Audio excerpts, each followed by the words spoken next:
మనకు మొదటి రోజు మనకు అలవాటు లేదు కాబట్టి నుంచి వెళ్ళిన తర్వాత మీకు అలవాటు లేదు కాబట్టి మనకు మొహమాటంగా అనిపిస్తుంది. అంటే షైకి ఉంటాం అన్నమాట. రోజు రోజు అమ్మకి నాన్నకి రోజు అమ్మకి కేకలేస్తుంది కాబట్టి మనకు కోపం వస్తుంది. ఇప్పుడు నేను తప్పు చేయకుండా మా అమ్మ చెప్తుంది కాబట్టి నేను ఎందుకు నమస్కారం చేయాలి, నాకు ఎప్పుడు నాకు ఇలాగే చేసుకుంటావు, నాకు ఇష్టం లేని కూర చేసుకుంటావు, క్యారేజ్ ఎలా తీసుకెళ్తా, ఇక్కడ కోపాలు వస్తుంటాయి. కోపాలు వచ్చినా కానీ అది ఆపుకొని కోపం వచ్చినప్పుడు రాసాడు శ్రీరామ రామ రామ. ఒకసారి ఎన్నిసార్లు అనుకోవాలి, 11 సార్లు అనుకో, ఆటోమేటిక్గా కోపం వెళ్ళిపోతుంది. అలాగే తగ్గించుకొని ఆ తల్లికి నమస్కారం చేసి తల్లి నమస్కారం చేసుకుంటే అప్పుడు మనం ఎక్కడికి వెళ్ళినా, ఏ చదువుకు వెళ్ళినా, దేనికి వెళ్ళినా సరే మనకు అన్నీ బాగా ఉంటాయి. అంతా శుభ్రం జరుగుతుంది. ఒక 4 రోజులు చేసి చూడండి. తర్వాత నుంచి మీకు ఎలా అంత ముందు ఎలా ఉందో ఈ 4 రోజులు చేయడం వల్ల ఎలా ఉందో మీకు తేడా తెలుస్తుంది. ఈశ్వరుడు సంతోషపడతారు.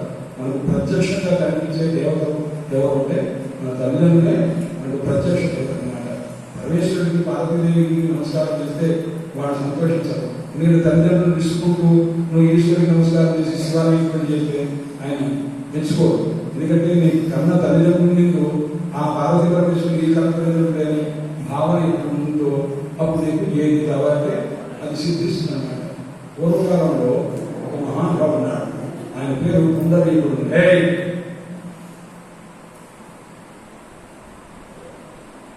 పుండరీకుడు అని ఒక మహానుభావుడు ఉన్నాడు. ఎక్కడ? మహారాష్ట్రలో. అంటే పండరీపురం పేరు ఉన్నాక పండరీపురం మహారాష్ట్రలో. ఆ పండరీపుర క్షేత్రంలో ఒక భక్తుడు, ఆ భక్తుడి పేరు పుండరీకుడు అంటారు. పుండరీగా కూడా రాబోయే రావడం చెప్తుంటారు. పుండరీక అతను గొప్ప భక్తుడు, తల్లిదండ్రులకి గొప్ప భక్తి గలవాడు అనమాట. ఆ తల్లిదండ్రులకి నిరంతరం సేవ చేస్తుంటారు. అతను భగవంతుడు అదే ఊరిలో పండరనాథుడు ఉన్నాడు, పాండురంగ స్వామి ఉన్నారు. పాండురంగ స్వామి ఉన్నా అక్కడికి వెళ్ళలేదు. వెళ్ళకుండా ఏం చేసి తల్లిదండ్రులకే సేవ చేసుకుంటున్నారు. తల్లిదండ్రులే నాకు సమస్తమైన దేవతలు నా తల్లిదండ్రులే, అందుకంటే వేరే కాదు అని అమ్మడికే సేవ చేసుకునేవాడు. ఆ బుద్ధులని తల్లిదండ్రులు చూసేవాడు. ఆ తల్లిదండ్రులకి ఆయన సేవ చేసుకుంటూ అలా ఉన్నాడు. ఈయన ఎప్పుడు కూడా తన చూడటానికి రాలేదు. అంటే పాండురంగ స్వామి చూడటానికి రాలేదు. రాకుండా ఆ తల్లిదండ్రులు సేవ చేస్తుంటే ఆయన పాండురంగ స్వామి అంటే శ్రీ మహావిష్ణువు, ఆ కృష్ణ పరమాత్మ. ఆయనకు అన్నీ తెలుసు. ఎవరెవరు ఏం చేస్తున్నారో, ఇప్పుడు మనం ఏం ఆలోచిస్తున్నామో కూడా తెలుసు. మనం చెడ్డ ఆలోచన చేస్తే దానికి తగ్గ పనిష్మెంట్ ఇస్తారు, మంచి ఆలోచన చేస్తే దానికి తగినటువంటి శుభాన్ని కూడా మనకి ఇస్తారు అన్నమాట. అందుకోసం ఆయన లోపల ఉండేటువంటి మనం ఏ మంచి పని చేయమని చెప్పి చెడు పని చేయమని చెప్పి ప్రేరణ చేసేది అంతర్యామి అంటారు. అంతర్యామి అంటే అంతః అంటే లోపల ఉండి, యామి కనిపించేవాడు. మనం చెడ్డ పని చేస్తున్నామంటే చెడ్డ పనికి మనం లోబడిపోతున్నాం అన్నమాట. ఆయన ఎప్పుడు కూడా మంచి చేయమని చెప్తుంటారు. కానీ మనం చెడ్డ ఆలోచన మనం ఎప్పుడైతే వచ్చి మంచి కాస్త పోగొట్టుకుంటే మనం ఇబ్బంది పడతాం. అందుచేత ఆ పుండరీకుడు తల్లిదండ్రులు సేవ చేస్తుంటే ఆ మహావిష్ణువు అయినటువంటి కృష్ణ పరమాత్మ అయినటువంటి ఆ పండరీనాథుడికి ఆయన పాండురంగ స్వామికి ఆలోచించింది. అందరూ నన్ను చూడటానికి వస్తున్నారు. ఇంద్రలోకంలో నుంచి స్వర్గలోకంలో నుంచి ఇంద్రుడు వస్తున్నాడు, బ్రహ్మలోకం నుంచి బ్రహ్మదేవుడు వస్తున్నాడు, కైలాసం నుంచి శివుడు వస్తున్నాడు మనం చూడటానికి. కానీ అందరూ వస్తున్నారు కానీ ఒక భక్తుడి పిలవడం రావట్లేదు ఏంటని ఆయన చూస్తే అతని తల్లిదండ్రులనే సేవిస్తున్నాడు తప్ప ఇక భగవంతుడు లేదు, ఏమీ లేదు, తల్లిదండ్రులనే సేవిస్తున్నాడు. అది చూసి ఆయన ఆశ్చర్యించింది. అలాంటి వాడిని నేను చూడాలని చెప్పి ఆయన పండరీపురంలో పాండురంగ స్వామి అక్కడి నుంచి బయలుదేరి ఈ పుండరీకుడి చోటుకు వచ్చేసారు. పుండరీకుడి చోటుకు వచ్చేసరికి వాళ్ళ ఇల్లు చాలా చిన్న హట్, అంటే చిన్న గుడిస. ఆ లోపల 4 మంది పట్టే అవకాశం లేదు. అందుచేత పాండురంగ స్వామి వాకిట్లో నిలబడ్డారు. నిలబడి ఆ తలుపు అంటే చిన్న పాక, ఆ పాకకు వచ్చిన తలుపు, ఆ తలుపుని కొట్టారు. కొడితే తలుపు తీసి అదే తెలుసుకుంది, కొట్టగానే తెలుసుకుంది. లోపల ఏం చేస్తున్నాడు?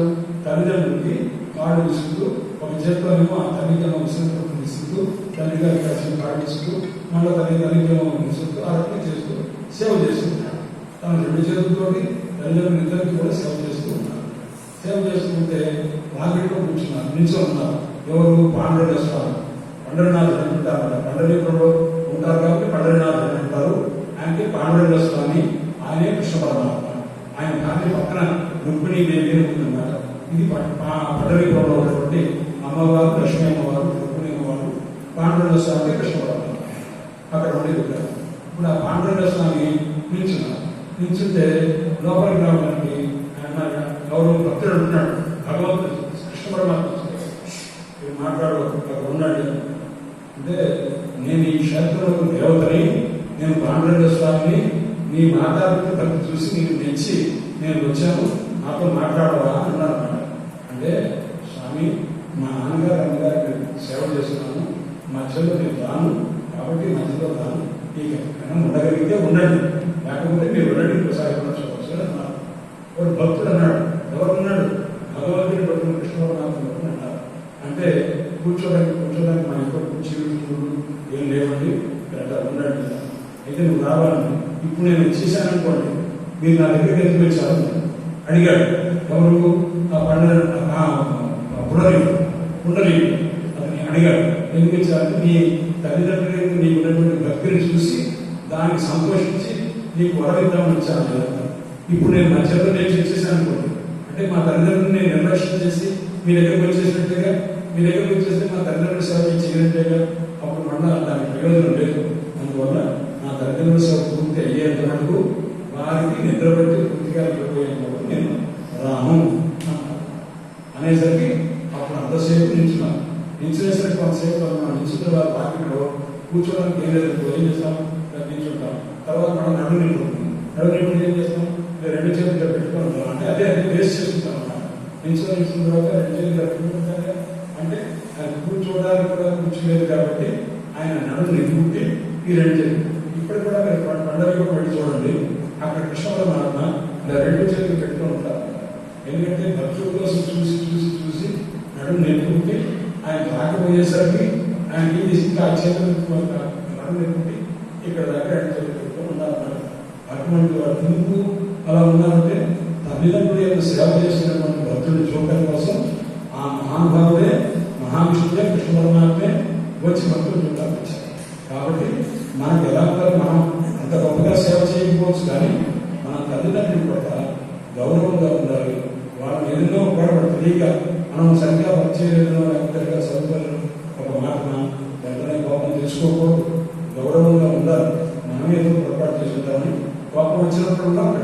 శ్రీరామ రామ రామ శ్రీరామ రామ రామ 27 సార్లు అనుకోండి, 27 సార్లు అనుకునే లోపలే మీ కోపం తగ్గిపోతుంది ఆటోమేటిక్గా. అదే మన దాంట్లో ఆ 3 నామాల్లో ఉన్న గొప్ప శక్తి అన్నమాట. అందుకే అందరికీ ఉపయోగమైంది కాబట్టి మాట చెప్తున్నాను, శ్రీరామ రామ రామ శ్రీరామ రామ రామ. ఒకసారి శ్రీరామ రామ అంటే ఏమవుతుంది, ఒక విష్ణు సహస్రనామం ఒకసారి చదివినట్టు అవుతుంది. అదే 27 సార్లు ఇదే నామాన్ని చెప్తే 27 సార్లు విష్ణు సహస్రనామం చదివినట్టు అవుతుంది. అందుకోసం ఆ చదవగానే మనసులో ఉన్న చెడ్డ ఆలోచనలు, చెడ్డ అలవాట్లు అన్నీ పోతాయన్నమాట. అందుకోసం ఎప్పుడన్నా కోపం వస్తుందేమో అని ముందే చదువుకోవచ్చు. కోపం వచ్చిందా కప్పం చదువుకో. ఎవరి మీద మనకి బ్యాడ్ ఇంప్రెషన్ కలిగింది, మనం మంచివాడిని కూడా చెడ్డవాడుతున్నాం, అలాంటప్పుడు కూడా మనం ఎందుకు అనుకోవాలి, ఇదంతా మన దగ్గర గొప్ప ఆయుధం అన్నమాట, ఒక వెపన్ అన్నమాట. అందుచేత ఉంటే కోపం అనే శత్రువు మనం ఏం చేయదు. అదే కోపానికి అవకాశం ఇచ్చామనుకో అది ఎంత పైన చేస్తుంది, మంచివాడిని కూడా కొట్టేద్దాం అనిపిస్తుంది. అలా లేకుండా ఉండాలన్నమాట. అందువల్ల సేవ వల్ల భగవంతుడు భక్తుల దగ్గరకు వచ్చాడు, అది గొప్పతనం అన్నమాట. అలాగే గురు సేవ, గురువు గారికి సేవ చేయడం అనేది గొప్ప అదృష్టం అన్నమాట. మంచి గురువు లభించాలి, అందరికీ గురువు లభించాలి, మంచి గురువు లభించాలి. మీరు ఎంత కష్టపడితే మీ తల్లిదండ్రులు ఏదో ఒక ప్రకటన చూసి ఇలా పెడితే నోటిఫికేషన్ పెడితే అది చూసి అలా ఎన్నో పాఠశాలలు ఉన్నాయి ఇక్కడ. కానీ ఇప్పుడు ఈ వేదవ్యాస పాఠశాలకు ఎందుకు రావాలి అంటే వాళ్ళ అదృష్టం. భగవంతుడు అంతర్యాన్ని చెప్పారు, నేను లోపల ఉండి ఎవరైతే మంచి చేయాలనుకున్నారో అంతకంటే కూడా మంచి పని చేయించేటువంటి రీతిగా భగవంతుడు పంపిస్తారు. అందుకోసం మీరు ఇక్కడికి వచ్చారు. ఇక్కడికి వచ్చి మంచి మాటలు వింటున్నారు, మంచి విషయాలు తెలుసుకుంటారు, యోగా తెలుసుకుంటున్నారు, సంధ్యావనం 3 పూట్ల సంధ్యావనం నేర్చుకుంటారు. దీనికి 3 పూట్ల అవకాశం లేదనుకున్నారు. 3 పూట్ల సంధ్యావనం వచ్చినప్పుడు అప్పుడు పొద్దున్నది మధ్యాహ్నం చేసుకోవచ్చు. ఒకవేళ పొద్దున కూడా కుదరకపోతే సాయంకాలం వచ్చిన తర్వాత ముందు మాధ్యాహ్నం చేసుకొని తర్వాత సంధ్యావనం దెబ్బ చేసుకోవచ్చు. నేను చెప్పినట్టు 10 నిమిషాలు ఒక సంధ్యావనం అయిపోతుంది, 20 నిమిషాలు 2-3 సంధ్యావనం, ఇంత దశగాయత్రి చేసుకోండి. మీరు భక్తులు ఉంటాయి కాబట్టి ఆ తర్వాత నెమ్మదిగా ఏ శనివారం ఆదివారం సెలవు వచ్చినప్పుడు అప్పుడు మీరు ఏం చేస్తారంటే 108 గాయత్రి తీసుకోండి. అలా చేసుకుంటే గొప్ప స్థితి కలుగుతున్నారు, గొప్ప జ్ఞానం కలుగుతుంది.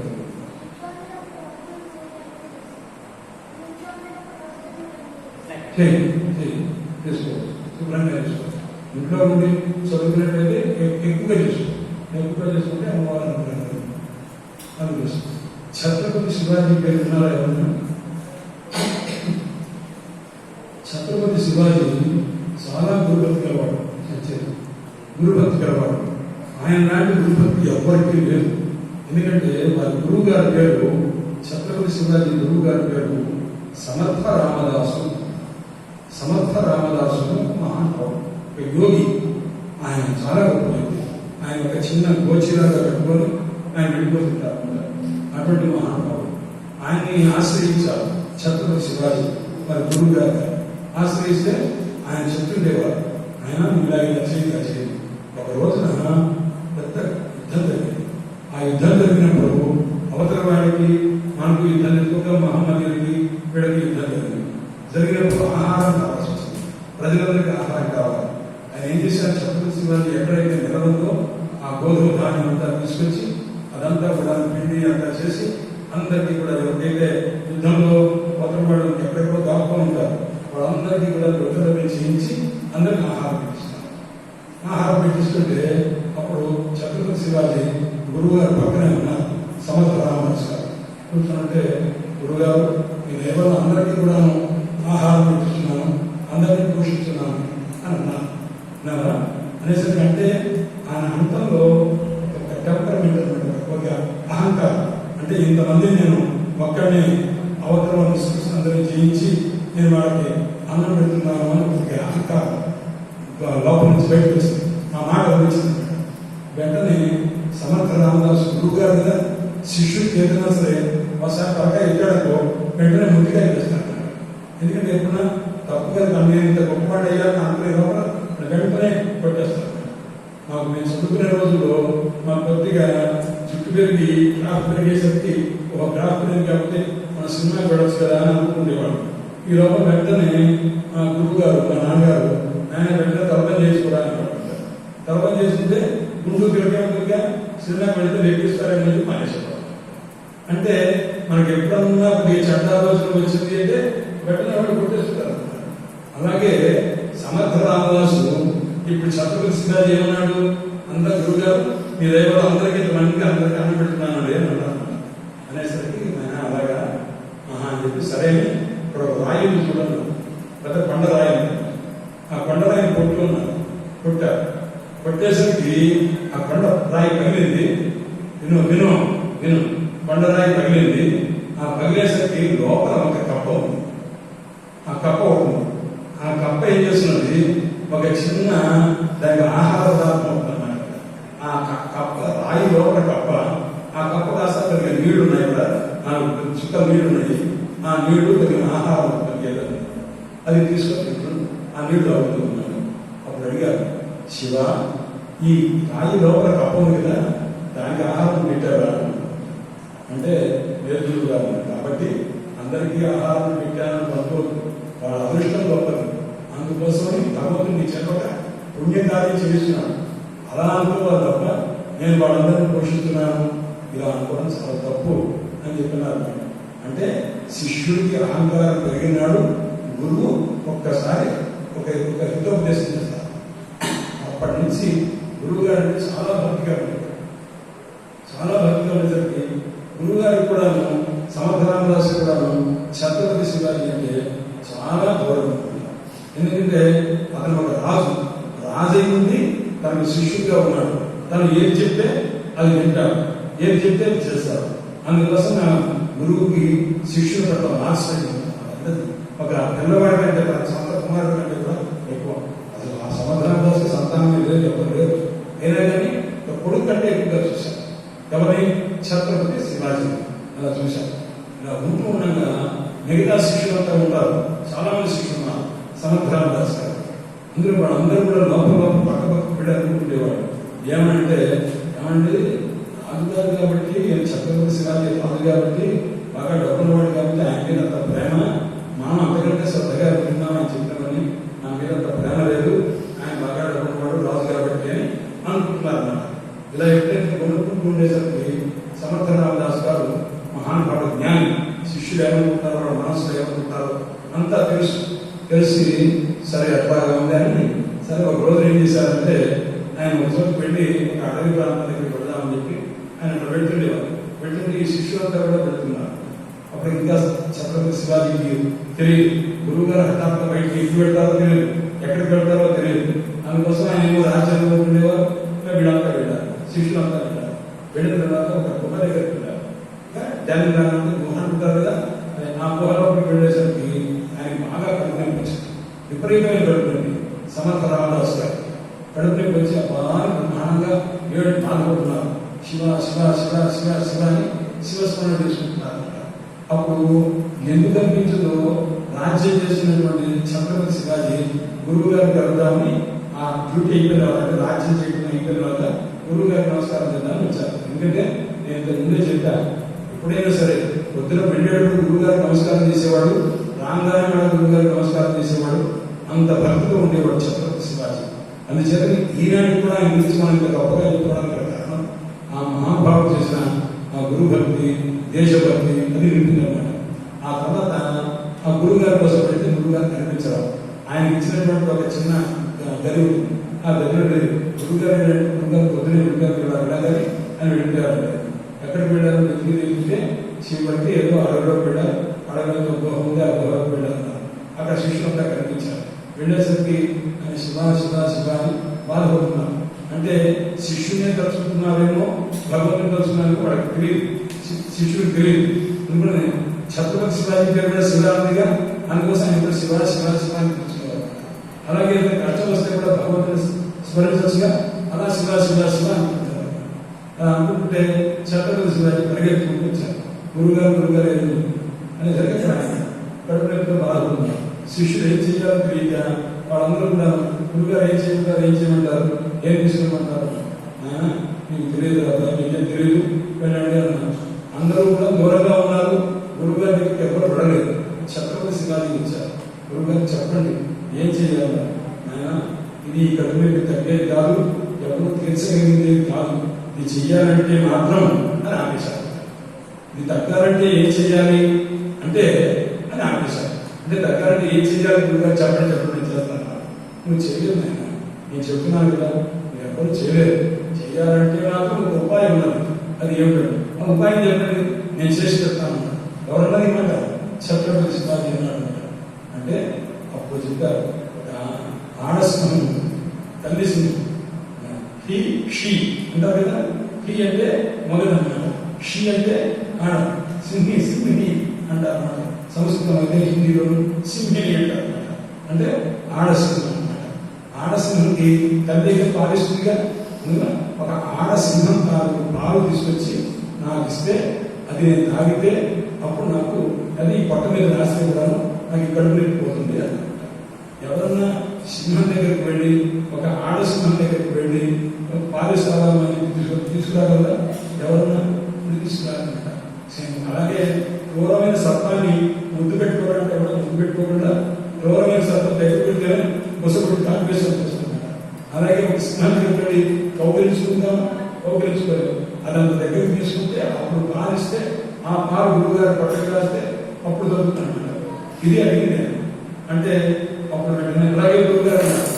అంతే తప్ప ఇది నా వల్ల కాదు అని అందరూ ఛత్రపతి శివాజీ అంత గురుభక్తి అన్నారు. గురుగారు మీ ఆశీస్సులు అంటే అలాగే తీసుకొస్తారు కానీ తక్కువ బయలుదేరి పెట్టాడు. వెళ్ళిపోయేసరికి ఆయన పెడుతున్నావా అని కూడా చెప్పలేదు. గురుగారు నమస్కారం చేశాడు, వెళ్ళిపోయి చూశాడు. సాయంత్రం దాకా వెళ్తే ఒక సింహం పిల్లలు 4 పిల్లలు అక్కడ తిరుగుతూ కనిపించారు. చోట ఇంకా 3-4 పిల్లలు. ఖచ్చితంగా ఇక్కడ పిల్లలు ఉన్నాయంటే ఈ పిల్లలకి తల్లించేటువంటి పాలించే తల్లి ఉంటుందిగా, ఆడసింహం ఖచ్చితంగా ఇక్కడ ఉంటుంది అని ఆయన వెతుకుతూ ఉన్నాడు. ఈ లోపల ఎవరో అలిపిరిందని తెలిసి ఆ సింహం తల్లి సింహం తర్వాత అక్కడికి క్రూరంగా మీదకి వస్తున్నట్టు వస్తున్నారు. ఆయన వెంటనే మహానుభావుడు వెంటనే అక్కడ ఉన్నటువంటి కత్తి అంతా పక్కన వెళ్ళేసి చేతులు పెట్టి నమస్కారం చేసి, అమ్మా నా మీద లోపల తెచ్చుకోవద్దు, మీరు నా గురువుగారు కడుపునొప్పితో బాధపడుతున్నారు కాబట్టి దయచేసి నాకు కొద్దిగా పాలు కావాలన్నా అని మామూలుగా తనకు తెలిసిన భాషలో, ఆ మరాఠీ భాషలోనూ ఏదో భాషలో ఆయన కోరారు. అప్రయత్నంగా ఆయన ఈ చేతులు జోడించడం, మాట్లాడటం అది చూసి ఆ సింహములకు వెంటనే తగ్గిపోయి వెంటనే కూర్చుంది అనమాట. అంటే పాలు తాగడానికి పిల్లల దగ్గర ఎలా కూర్చుంటుందో అలా కూర్చుంది. ఆ మాట అర్థమైంది. పరమేశ్వరుడు అంత శక్తి ఇస్తాడు. అద్భుతం ఉంటే వెంటనే ఆ సింహం దగ్గరికి వెళ్ళి పాలు తీసుకోవడానికి వెళ్ళి ఆ స్తన్యం దగ్గర పాలు ఇచ్చేటువంటి ప్రదేశం దగ్గర నెమ్మదిగా ఒక చిన్న దండ తీసుకొని దాంట్లో ఆ పాలంతా తీసుకొని ఆ నమస్కారం చేసి పెట్టి సింహం ఏమీ అనలేదు. సింహం పిల్లలు ఏమీ అనలేదు. హాయిగా ఉన్నాడు. చిన్నగా గురుగారికి కట్టారు. గురుగారికి ఆ పొట్ట దగ్గర రాసేసరికి ఆయన గడపరికి తగ్గిపోయింది. ఇదంతా ఆయన గడపరికి లేదు.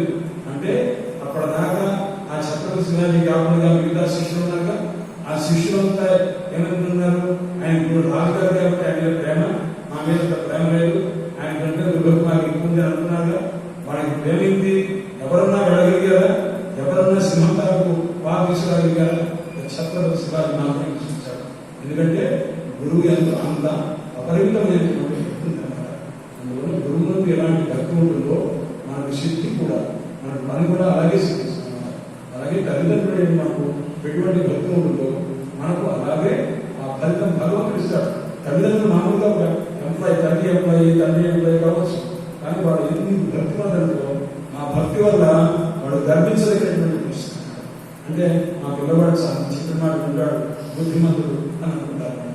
ఆ రకమైనటువంటి స్థితిని మనం సంపాదించాలి. అంటే పెద్దల్ని గౌరవించాలి, తల్లిదండ్రులను దేవదాసులుగా భావన చేయాలి, నమస్కారం చేయాలి. ఒకసారి నమస్కారం నమస్కారం ముందు అలవాటు చేసుకో. రేపు తర్వాత నుంచి రోజు మన పిల్లవాడు నమస్కారం చేస్తారు. తల్లిదండ్రులు వాళ్ళలో కూడా మార్పు వచ్చేస్తుంది. ఎందుకంటే వీడు ఇంత గౌరవంగా సంస్కారవంతంగా పెరిగాడు కాబట్టి మనం ఇంకా సంస్కారవంతంగా మన పిల్లవాడు జాగ్రత్తగా చూసుకోవాలి అని వాడి ఇంకా బాగా చూసుకుంటారు. అందుకోసం బాగా శ్రద్ధ కలిగి చదువుకోవడము, చక్కగా అనుష్ఠానం చేసుకోవడం, గాయత్రి అనుష్ఠానం చేసుకుంటే ముఖంలో తేజస్సు పెరుగుతుంది. తేజస్సు అంటే అదేదో రైట్గా వస్తే కాదు. అక్కడ ఆ ముఖంలో చూడగానే ఆ పిల్లవాడు రోజు జపం చేసుకుంటాడు. ఆ ముఖంలో ఎంత బాగుంది, అంతగా ఉన్నవాడైనా సరే జపం చేసుకుంటుంటే వాడు తేజస్సు అప్రయత్నంగా వస్తుంది. ఎందుకంటే ఆ మాటను మన అక్షరాలు ఉచ్చరిస్తూ ఉంటే అదంతా మన ముఖంలో వచ్చేస్తుంటారు. ఆ ముఖంలో వచ్చిన మన నోట్లో నుంచి అబద్ధం చెప్పాలన్నా కొంతకాలంలో చెప్పలేము. ఇప్పుడు కూడా సత్యమే పలకాలి, జాగ్రత్తగా ఉండాలి, ఎవరు మన కఠినమైన మాటలు మాట్లాడకూడదు అనేది ప్రసిద్ధి వస్తుంది. అది గాయత్రి మంత్రంలో గొప్ప. అందుకే గాయత్రి అంటే ఎవరైతే జపిస్తారో గాయంతం త్రాయితే, ఎవరు జపిస్తారో వాడిని రక్షిస్తూ ఉంటుంది. ఆ మంత్రం రక్షిస్తున్నాడు. గాయంతం త్రాయతే ఇది గాయత్రి. ఏం చెప్పాను? గాయంతం అంటే ఎవరైతే ఈ మంత్రాన్ని జపిస్తుంటారో వాడిని త్రాయతే రక్షించేది. కాబట్టి గాయత్రి అమ్మవారు ఏం చేస్తుంది? దానికి ఎవరైతే జపం చేస్తుంటారో వాడిని రక్షిస్తుంది.